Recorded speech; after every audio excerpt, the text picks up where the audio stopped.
Hi guys, baga nagaan deebitan jecha arras barnoota haaraa tokko isiniif qabadhee dhufeera. Barnoonni irraa immoo gaaffii keessanitti hundaa'uudhaan akkaataa iimeelii irraa paaswordii duraanii irraa gara paaswordii haaraatti akkamitti akka jijjiirannu isiniif qabadhee dhufeera. Paaswordii iimeelii keenya irraa jijjiiruuf karaa lama fayyadamna. Tokkoffaa irratti immoo Chrome yookaan immoo browserii fayyadamuudhaa fi akkasumas aappii iimeelii jedhamu kanaan fayyadamuudha jechuudha. Aappichi baay'ee bareedaadha. Karaa kanaan baay'ee milkaa'udha jeetii yaada. Aappii kana namni hin qabne Play Store keessan seentanii simpilii dabarfachuu dandeessanii. Play Store keenya isinii yeroo seennu kallattumaan haala kanaan nuuf bana.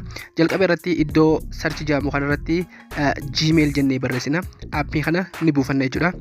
Gmail jennee yeroo barreessinu jalqaba irratti nuuf fida. Isa kana search yeroo goonu Hono aappichi naaf bee jira jechuudha. Isa kana jechuudha. Kana dabarfachuun dirqama. An bilbila keessatti dabarfadhee waan hin qabuuf open naan jaa. Isin ammoo yoo hin qabaanne install jaa. Install gootanii bilbila keessan irratti buufachuu qabdu jechuudha. Email keessan to'achuuf baay'ee isin gargaara aappichi. Google kan hojjetame jechuudha. Haala kanaan erga kunoo bannee an amma banadhee yookaan ammoo daawunlood godhadhee waan hin jiruuf haala kanaan naaf bana. Asirratti amma gama mirgaa irratti argatan kanatti email keessan kallattumaan ni seena yookaan ammoo yoo hin seenne ta'e haala kanaan itti naqachuu qabdu jechuudha. Akkamitti naqattu iddoo add jettu kunoo gama jalaa kanarratti argamu kunoo akkuma agartan isa add jedhu kana godhatanii emailii keessan fi paaswordii teessan duraanii login godhatanii seenuu qaba.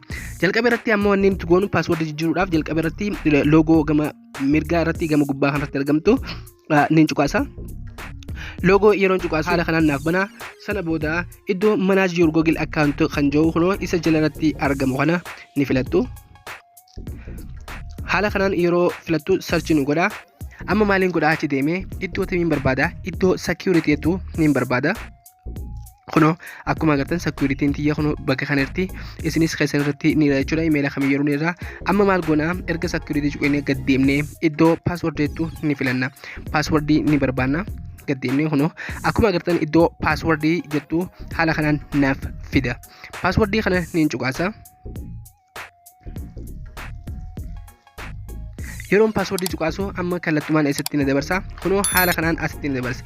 Amma maal naan jaa jalqaba irratti paaswordii duraanii jechuudha galchuu qabdaa naan jaa seenuudhaaf.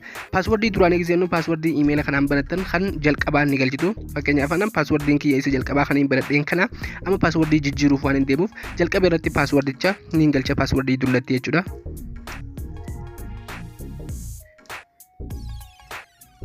Haala kanaan ergaan paaswordii galchee iddoo next niin cuqaasa. Amma maal naaf fida wantoota lama paaswordii new paaswordii fi confirm kan jiru naaf fida. Paaswordii haaraan galchaa jiru amma asirratti. Paaswordiin an galchuu takka hanga 8 fi isaa olirree yoo gootan security isaa akka jabaatuuf gargaara. Akkasumas iddoo emailii jalqaba irratti galchitan yookaan ammoo paaswordii isa new jettu kan irra galchitan isa confirm jettuttis galchuu qabdanii jechuudha. Hubachiisaa asitti nu seenuu hin danda'u kun akkuma agartan dogoggora naaf fidee jira. Maaliif jalqaba irratti qubee fi wanta qubee fi lakkoofsa wal keessa maktanii akkasumas mallattoolee akka hashtag yookaan ammoo urjii fi kanneen kana fakkaatan itti dabaluu qabdu jechuudha. Lachuurratti sistem godhuu qabda wal fakkaataa ta'uu qabaachuudha. Lachuurrattuu kanaa fi kan confirm irrattis jechuudha. Haala kanaan nuuf guutamee jira jechuudha. Amma maal goona isa kana change password isettu ni filadha. Wow, paaswordiin tiyya milkaa'inaan naaf jijjiiramtee jirti jechuudha.